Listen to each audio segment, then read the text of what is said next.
नमस्कार दोस्तों, मैं डीसी यादव आप सभी का DCIS इंस्टीट्यूट पे हार्दिक स्वागत करता हूं।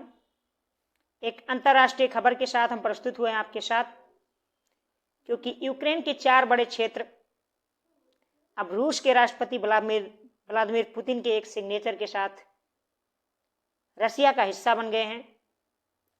आपके सामने आउटलुक की खबर है कि Ukraine war, Vladimir Putin announce annexation of 4 Ukraine regions by Russia.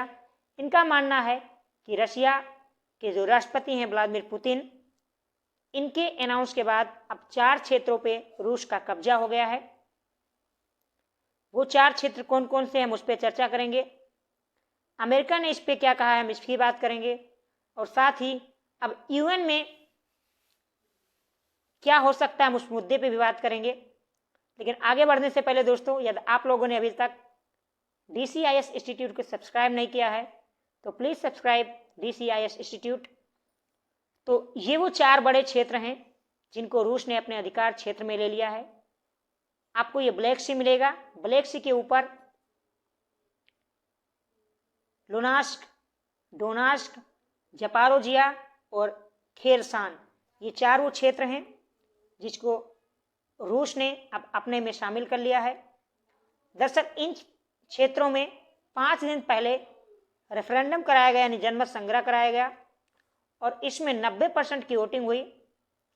इन 90% की वोटिंग में मैक्सिमम लोगों ने रूस के साथ रहना पसंद किया, जिसके बाद क्रेमलिन ने एक भव्य कार्यक्रम का आयोजन किया गया और वहां पे रूस के राष्ट्रपति ने सिग्नेचर किया इस पे, जनमत संग्रह पे।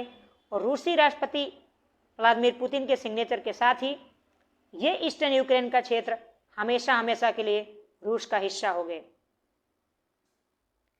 ये पूरी भूमि जिसकी मैं बात कर रहा हूं यूक्रेन की, ये यूक्रेन की समस्त भूमि का 15% एरिया कवर करते हैं, यानी 15% हिस्सा अब यूक्रेन का रूस का हिस्सा बना दिया गया है। 15% हिस्सा रूस में जाने से अब रूस दुनिया का सबसे बड़ा, आपको पता है कि क्षेत्रफल वाला देश था, अब उसके हिस्से में 15% की और भूमि ऐड कर दी गई है। आपको पता होगा 2014 में पहले ही क्रीमिया पे कब्जा कर लिया था रशिया ने, और क्रीमिया को शुरुआत से ही अपना हिस्सा मानता है रूस, इसलिए क्रीमिया को इसमें ऐड नहीं किया गया है।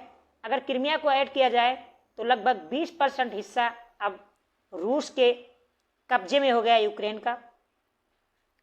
पश्चिमी देशों ने इसका विरोध किया है, निंदा की है। अमेरिकी राष्ट्रपति बाइडेन ने कहा है कि दुनिया का कोई भी देश इन क्षेत्रों को मान्यता देने की कोशिश ना करे इन फेवर ऑफ रशिया। और खुद अमेरिका ने कहा है कि मैं कभी भी इन क्षेत्रों को मान्यता नहीं दूंगा, इन क्षेत्रों को कभी रूस का हिस्सा नहीं मानूंगा। और यूक्रेन के राष्ट्रपति जेलेंस्की ने कहा है ये हमेशा यूक्रेन का ये हिस्सा रहेंगे। तो अब ये मुद्दा UN में जाएगा, बाकायदा UN में वोटिंग होगी। रूस के पास वीटो पावर है, रूस इस पे वीटो पावर लगाएगा, श्योर है। अब ध्यान देने वाली बात है कि इस वोटिंग में कौन कौन से देश हैं जो रशिया के खिलाफ जाते हैं। अगर मैं बात करूं एशियन कंट्रीज की, तो मैनी टाइम्स उन्होंने अब्सटेन किया है इस वोटिंग में, और भारत ने एक बार रूस के खिलाफ इस पूरे युद्ध में वोटिंग की है। बाकी सभी बार भारत ने अब्सटेन किया है, तो आई थिंक इंडिया भी अब्सटेन करेगा इस बार भी। लेकिन ये 15% भूमि अब रूस का हिस्सा हो गए हैं। और जो एंटोनियो गुटेरेस हैं UN के हेड, उन्होंने कहा है ये UN के चार्टर का उल्लंघन है। हालांकि रूस का मानना है कि सर्वसम्मति से ये सभी लोग, यहाँ के रहने वाले लोगों ने रूस के साथ जाने का फैसला किया है, ये इसलिए ये लीगल है, जबकि पश्चिमी देश इसे अलीगल मानते हैं। और इसमें हमने बताया आपको 90% की वोटिंग हुई। तो अब यहाँ पे जो प्रशासक नियुक्त किए जाएंगे मास्को के द्वारा नियुक्त किए जाएंगे, यानी अब यहाँ पे जितने भी कार्य करने वाले लोग होंगे, बड़े एडमिनिस्ट्रेटिव ऑफिसर्स होंगे, राजनेता होंगे, वो मास्को के अंडर में काम करेंगे। यानी कहीं ना कहीं अब रूस की बहुत बड़ी विजय हुई है इन क्षेत्रों को लेके, क्योंकि जिस तरह पश्चिमी देशों ने भर भर के हथियार दिए थे, आपको पता होगा कि यूक्रेन को Germany, America, Britain, Canada, France, इन देशों ने भारी मात्रा में हथियार प्रोवाइड करवाए थे ताकि वो यूक्रेन को बचा सके, लेकिन फाइनली यूक्रेन को नहीं बचा पाए और एक बहुत बड़ी जीत हुई है इस युद्ध में रूस की। और इतने क्षेत्रों पे कब्जा करने के बाद अब रूस ने कहा है कि हम बैठ के एक टेबल पे बात करते हैं, लेकिन टेबल पे हम इस मुद्दे पे बात करेंगे, हम इन क्षेत्रों को कभी भी वापस नहीं करेंगे। तो क्या होता है आगे हम इस पर चर्चा करते हैं दोस्तों। हमारी क्लास यही खत्म होती है। हमने आपको बताया कि 15% जो भूमि थी अब वो यूक्रेन की रूस के कब्जे में हो गई है।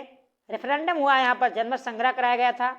यूक्रेन के राष्ट्रपति जेलेंस्की कह रहे हैं कि बंदूक के दम पे यहाँ पे रेफरेंडम किया गया है, कुछ भी हो, लेकिन अब रूस ने इसे अपने हिस्से में ले लिया है और रूस शायद इसे कभी वापस नहीं करेगा। अमेरिका ने चेतावनी दी है, मैं इसे मान्यता नहीं दूंगा। और जो वेस्टर्न देश हैं उन्होंने इसकी निंदा की है। यूएन के जो हेड हैं एंटोनियो गुटेरेस ने भी इसकी निंदा की है। अब क्या होता है आगे हम अगली खबर में मिलते हैं। तब तक के लिए आप सभी को जय हिंद, जय भारत।